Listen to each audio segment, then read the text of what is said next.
Nizamuddin East, New Delhi. Bhavesh Chandra Sanyal lives here. He has been an artist for nearly 60 years.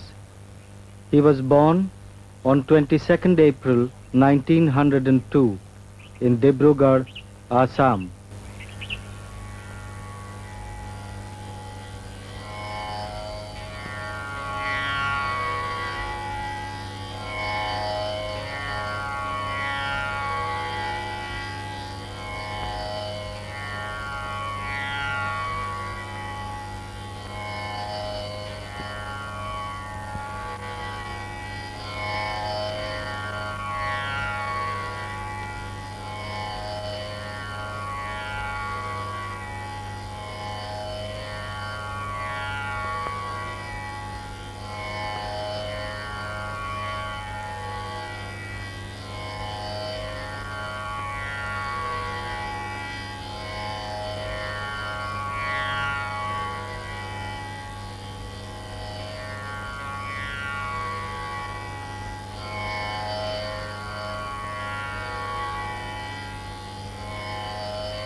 His wife Snehlata is a retired teacher and theatre actress.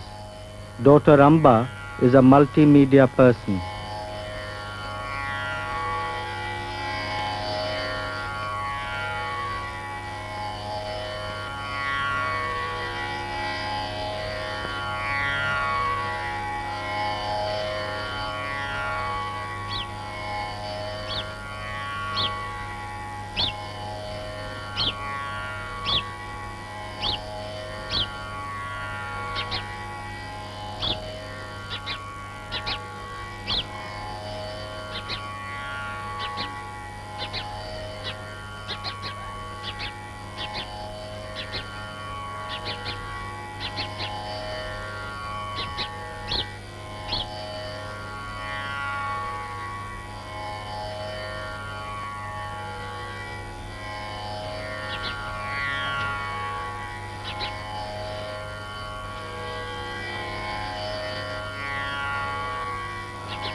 After 6 decades in the north, his name has undergone a transformation. His friends find it easier to call him Sanyal. For the young, he is just Baba.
The Sanyals were an old family of Srirampur district in West Bengal. A branch of the family had migrated to Assam. The mother, Subhasini Devi, brought up the children with great love and determination after the passing of her husband Charu Chandra, who died when his son was 3 or 4 years old. After his matriculation, Sanyal went to study at the Srirampur College. It was founded in 1827 by a trio of Baptist missionaries, Carey, Marsden and Ward. His subjects as an undergraduate were Sanskrit, logic and chemistry.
A lawyer called Mohandas Karamchand Gandhi gave a nationwide call for a non-cooperation movement against the British.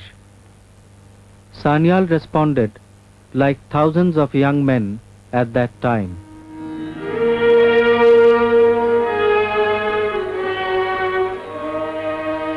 Vande Mataram, Vande Mataram, Vande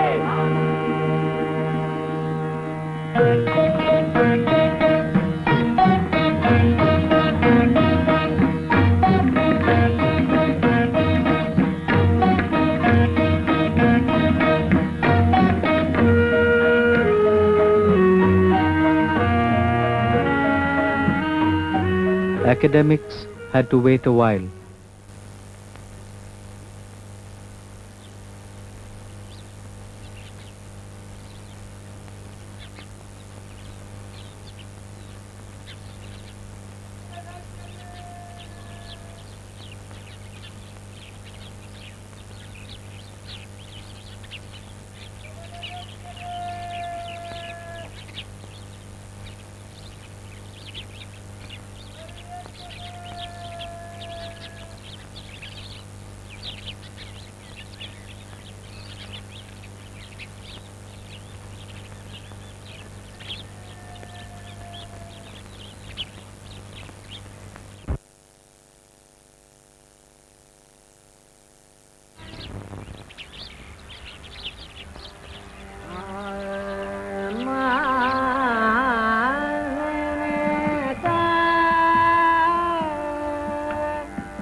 Yes, indeed, as far as I can recall, in my childhood, that used to be a constant thing, I mean year to year, for me to be able to observe and see very carefully how the image maker, who came, I believe, from place in West Bengal called Krishnanagar, Shantipur. They are very well known image makers of Bengal, traditional. Now this man would come, and really I remember I used to almost wait with impatience to see him begin his process of image making. I probably was then 8 or 9 years old. And now the various stages of development of making of an image in itself is so very interesting. But that left a very deep impression on my mind, and I had somehow in my subconscious always wanted to be an image maker. In those days I certainly didn't think in terms of sculptor and modeler, but pure and simple image maker. And even then I used to thought it was something wonderful to be able to make a likeness of another person, that it is a gift, something very extraordinary, to be able to make the likeness of another person in detail. And the very idea is to grow on my mind, and I was very, very much concerned, and somewhere I thought someday I would like to do it. And that's how it began.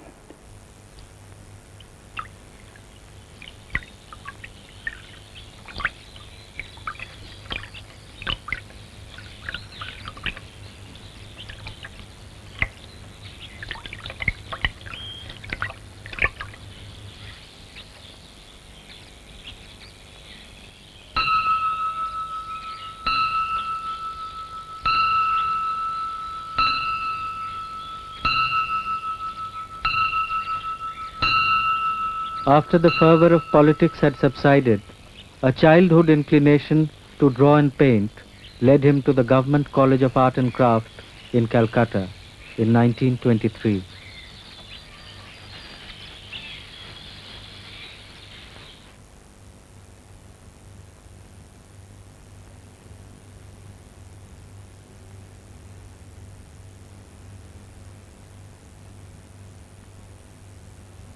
The mode of teaching was essentially Western.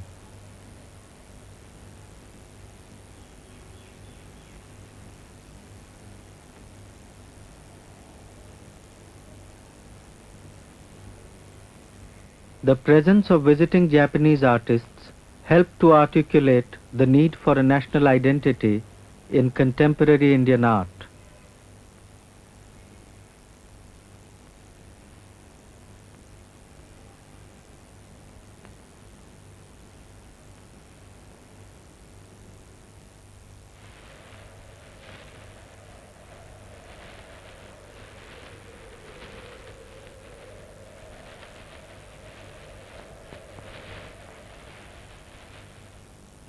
While still at the art school, Sanyal's talent for sculpture was being appreciated.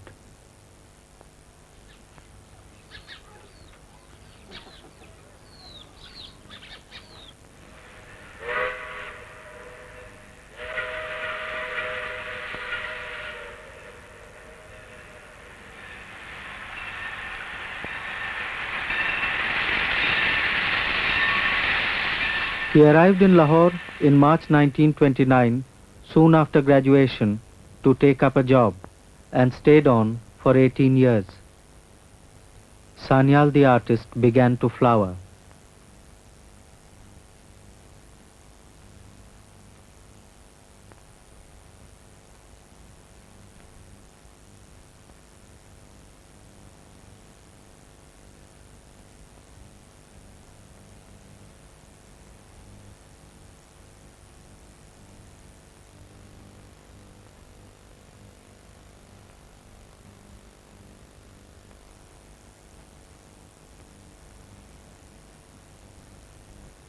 After a decisive period of struggle, he went to teach at the Mayo School of Art.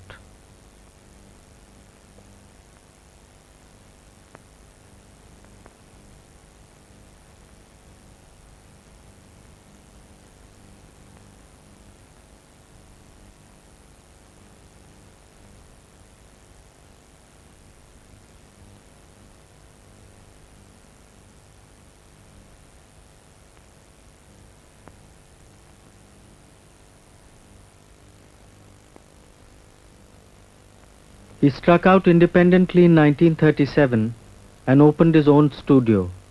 It was called the Lahore School of Fine Arts. He began teaching experimentally there. His work as a teacher and artist was widely appreciated.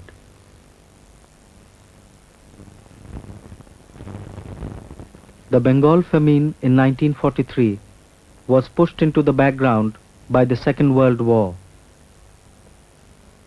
5 million people perished, while surplus rice was dumped into the sea because there was no place to store it. In these difficult times, Sanyal studio became a refuge for artists, intellectuals, and anyone in search of freedom.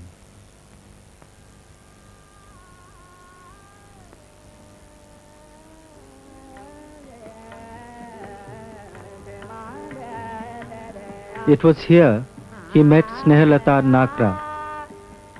She was interested in radical politics, education, theatre, and music. She sang beautifully. They were married on 11th May 1944.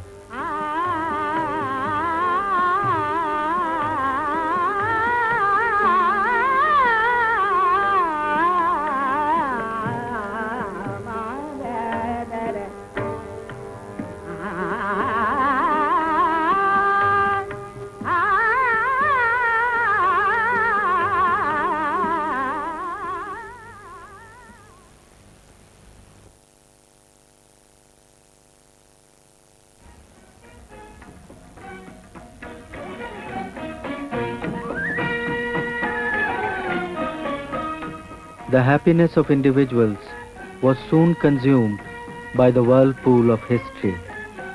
The British Empire in India became a sick economic enterprise, so it had to cease. The partition came upon the subcontinent swiftly, forever scarring the psyche of a whole generation.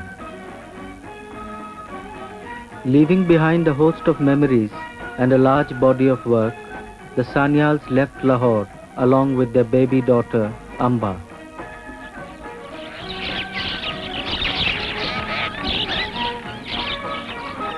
They came to Delhi as refugees.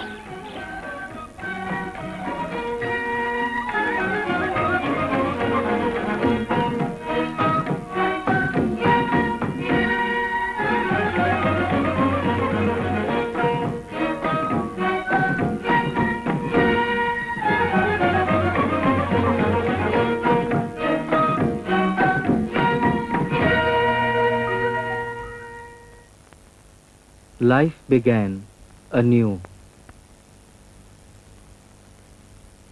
From a makeshift studio in Gold Market, Sanyal painted life around him.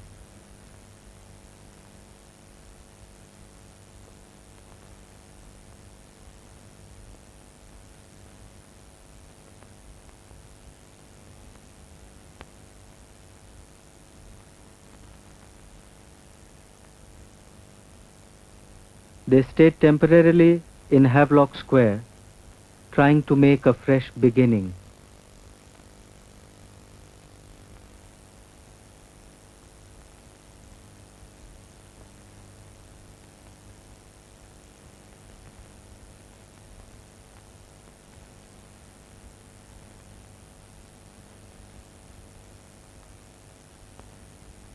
Their daughter Amba was growing up, imbibing the warmth and talent of both her parents.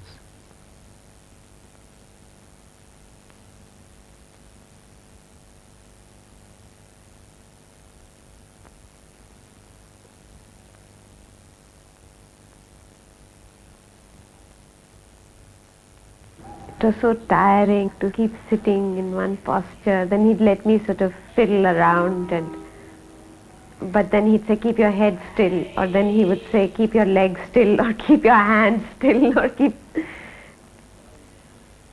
Then in between he used to give me drawings to do, just to keep me sort of awake. Was it done at night or? No, it was done during the day. It was done at his Gold Market studio. And that was a very fantastic place because there was this fish market below and all kinds of things were happening around that place. So it was more interesting to be looking out than to be sitting in one place. I have some very strong memories of that place. It was almost like some mystical place where things were quietly happening and painting after painting was like coming out of the studio. I believe when we came from Lahore, we stayed there for some time. After some time we were staying in a place nearby called Havelock Square. We used to come by for walks over here and there was always that window up there. You know, it was almost like a magical feeling just looking up at that window. There's such a strong sense of emotional attachment to that place. He has given it to friends to work in. He's given it to anybody who needed to work in. But he's never given away that space. And then I started working there. You know, there's this window that looks across and I realized so much of life is sort of teeming past on that road. And I recognized so many of the images that he had made earlier were on that road. And it was like happening over there. And you were the silent observer. You were like hiding and observing life very intimately. Nobody knew that you are there, and you could see the most intimate expressions, movements, people talking, things happening, you know, secretive little gestures. Very quickly, he made himself at home in Delhi. He taught at the Delhi Polytechnic from 1953 to 60 and became the head of the Fine Arts Department. He was the secretary of the Lalit Kala Akademi for 9 years, between 1960 and 69, having been associated with it from its inception. Official recognition has often come his way, but he has always worn his honors lightly.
When city life gets enervating, he goes to the artist's village in Andretta, Himachal Pradesh. He has a cottage there.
The artist's village was the dream of Nora Richards, a stage actress from England, whose husband was a professor of literature at the Dayal Singh College, Lahore. She wanted Andretta to be a retreat where artists from all disciplines could recharge their batteries and discover themselves through their rural cultural heritage.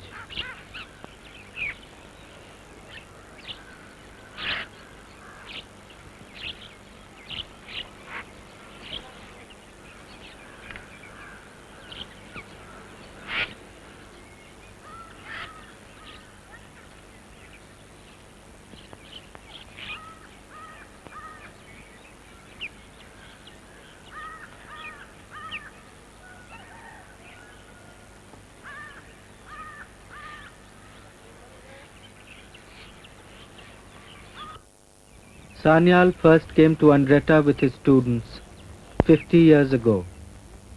From Lahore, it was not a very difficult problem as to come to Pathankot by train and take a bus, get down at Banuri and walk over about 9 miles or so in the cross country through people's backyards and the fields and so on and so forth and arrive here. And later on, I used to bring a batch of my students who used to work with me in my studio. And we used to go around from village to village, from place to place, sketching, painting, and holding small exhibitions at the open-air theatre, where the villagers used to get intrigued as to what we were up to. But gradually, they also used to look forward to these kind of events. So years rolled on, and then after the partition, when I left Lahore altogether, started life from the very scratch in Delhi. Even then, Nora came to Delhi, you know. They were having some kind of theatre seminar or the other. So the knowledge of each other became a little more deeper and more sympathetic and understanding.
Andretta has meant a tremendous amount to Baba.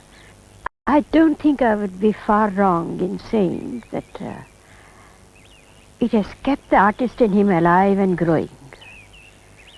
I mean, he's 85 now, and you saw him paint, you know, and you... there is a freshness which it gives to him, this place. He comes back and he feels rejuvenated. And he's always longing to come back here. I think it was Andretta that gave him his second wind, his third wind, his fourth wind, his fifth wind. Call it what you will. And it never fails. And something from within him comes up. He's never gone back from Andretta without some work. And every time there has been a newness in that work. So I think Andretta has been absolutely a lifeline for him.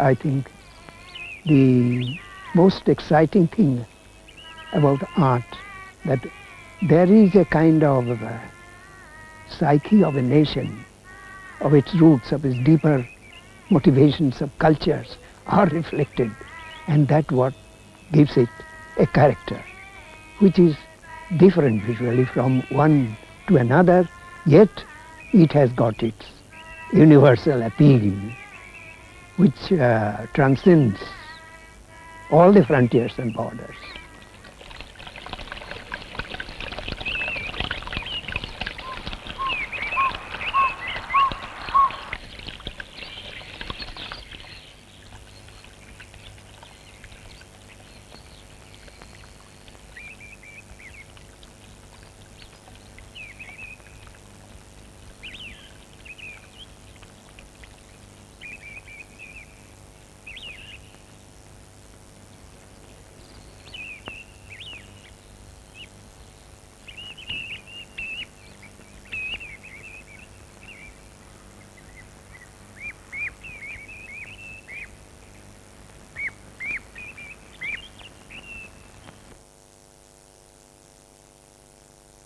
It has been an eventful life, full of adventure and discovery.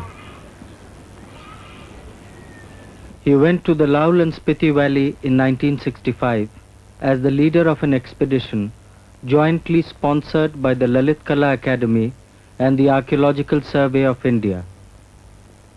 The principal objective was to study the Buddhist art treasures of the Ki and Tabo monasteries.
Today, he has gone back to modeling in clay after 15 years.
He went to Europe in 1956 and was deeply impressed by the works of the old masters.